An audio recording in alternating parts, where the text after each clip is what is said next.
Olha, esses problemas, capítulo 23, eu selecionei alguns que são representativos de uma classe de problemas, né? Sempre aparecem aí, né?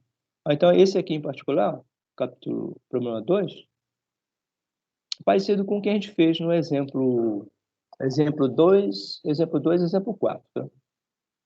Do texto, né? Do livro. Então, aqui ó, é um cubo, né? Cubo.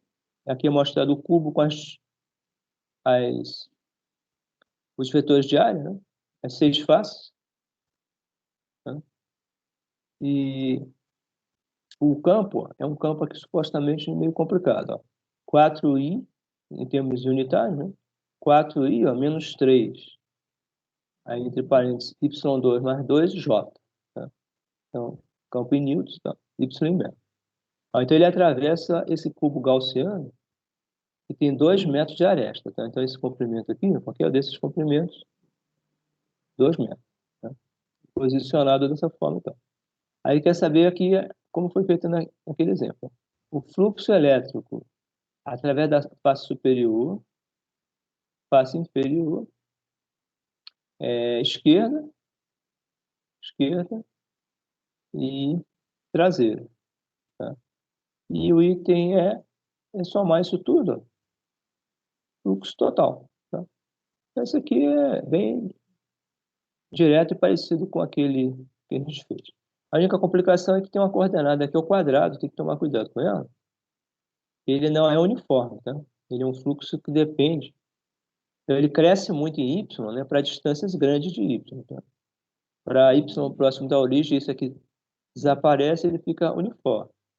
Mas para y grande, ele cresce de forma quadrática. Então, ele é um campo não uniforme, campo parabólico, na coordenada j. Na coordenada x, a gente já vê que ele é o quê? Uniforme, tá? Constante. Tá?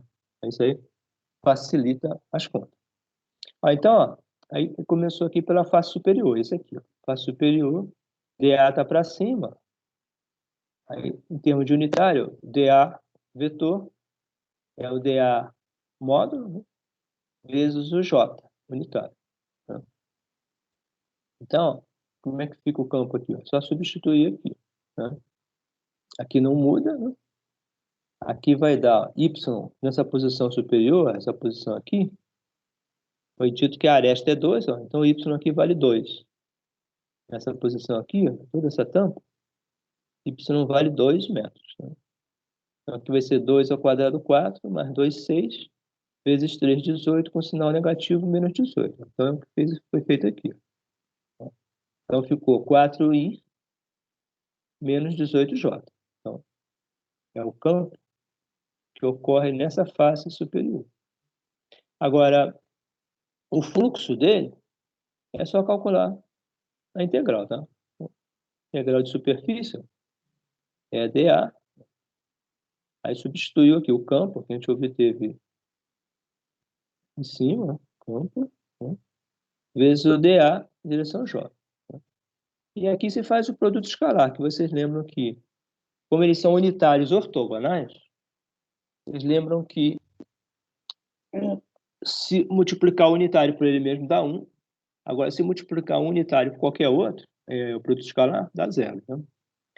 Então, aqui, ó, J com I dá 0, J com J dá 1. O sinal continua menos. Ó, então, menos 18, menos 18 é constante, pode sair da integral. Integral de superfície do dA. Integral de superfície do dA da área da face do cubo, área superior. Todas as áreas são iguais, na verdade, são 4 metros quadrados. Né? A aresta é 2, então as áreas são 4 metros. Então deu aqui, ó, menos 18 vezes 2 ao quadrado, 4 vezes 18, menos 72. Tá? Então, ok? Acho que não tem dúvida sobre essa continha. Né? Face inferior do tubo, do cubo, essa face inferior, essa aqui de baixo, que não está mostrada, y aqui vale 0. Tá? Então essa parte aqui desaparece e o campo y também ficaria uniforme nessa parte. Tá? Então isso aqui desaparece, ele vai ficar só 3 vezes 2, 6. Tá? Então face inferior Aí o dA é importante, sempre tem que lembrar de escrever o dA antes. O dA está para baixo. Para baixo na direção J, direção Y. Então, o vetor dA é o módulo dA vezes o J unitário do sinal negativo. Tá? É isso aqui. dA módulo vezes menos J. Então, a continha fica o quê aqui? O campo 4i menos CJ. E a integral, só substituir. Agora aqui o produto escalar. Ó. J com I dá 0 e J com J que dá 1. Tá? E tem ainda esse menos com menos mais, um 6 aqui. Tá? Por 6, ó, né? 6 integral de dA, a área da superfície, 4 metros quadrados. 4 vezes 6, 24. Então deu positivo 24 newton metro quadrado por cubo. Tá? Então, acho que não tem dificuldade. Né?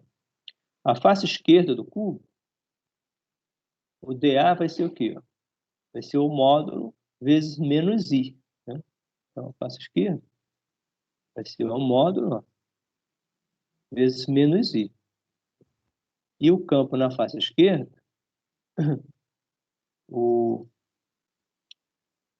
esse campo aqui na face esquerda vai ser ó, o Y. Deixa eu ver aqui. Campo na face esquerda.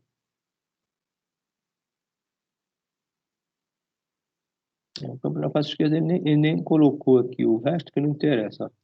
Mas na face esquerda, você vai ter esse Y aqui, pode ter qualquer valor, variando aqui, tá?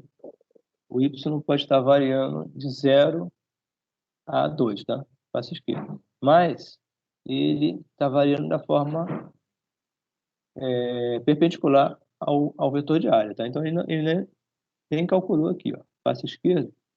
Ele colocou o campo, ó, 4i mais a parte y, que não precisa saber qual é, tá? J unitário. E multiplicado ó, pelo vetor de área que é na direção i, né? Então i com i vai dar 1, i com j dá 0, por isso que não importa o y. Tá? Então, ó, deu 4 vezes menos 4, i com i deu 1, e sobrou o integral de dA. Integral de dA normalmente dá 4, né? Então, vai 4 vezes 4, menos 16. Tá? Então, agora, face traseira do cubo. Tanto faz a face traseira quanto a face dianteira, o vetor de área, nesse caso, ele vai estar na direção ó, do vetorzinho K unitário. Tá? K unitário para frente menos K unitário para trás. Agora, ele é perpendicular a tanto a I quanto a J. E o campo não tem componente na direção K, tá? Então, automaticamente, esse fluxo dá 0, tá? É identicamente 0. Esse fluxo aqui, ó, a face traseira, o campo não possui componente Z, então a integral dá 0, então o fluxo dá 0. Tá? Agora, como é que a gente monta aqui o campo total? A gente observa. Face superior deu 72, né? Menos 72. Face inferior, 24. Tá? Agora, aqui a face esquerda deu menos 16. Tá? E a gente observa aqui, ó, esse campo aqui é uniforme, né? Na, na face esquerda. Né? Então, como o campo ele está passando aqui, ó, a face esquerda ele passa, o campo na direção I, ele é uniforme 4 aponta para a direita, ele atravessa aqui. Ó, tá? Então, se ele entra pela esquerda, vai ser negativo, sai pela direita positivo com o mesmo valor. Tá? Então, se é menos 16 vezes, ele vai sair com mais 16. Então, a gente sabe, ó, menos 16, tem os dois zeros da direção Z, e o campo da direita vai ser mais 16. Tá? Aí, somando essa linha toda dá zero, sobra só essa diferença. Menos 72 mais 24, menos 48. Ok? Então, é essa a resposta. Alguma questão aí? Não? Acho que é. direto, né? Só tomar cuidado com os unitários aí, tá? Escrever os unitários sempre da forma apropriada aqui, ó, tá? E lembrar sempre que tudo que é uniforme, essas partes uniformes, a gente sabe de antemão que está zero. Ó. Essa parte que vocês poderiam descartar de antemão, se fosse pedido só o fluxo total, não nem fazer a conta. Ó. O fluxo dessas tampas aqui e dá zero, e o fluxo desse pedaço aqui ó, também dá zero. Tá? Teria que calcular só o fluxo dessa parte, que é o que é não uniforme. Tá?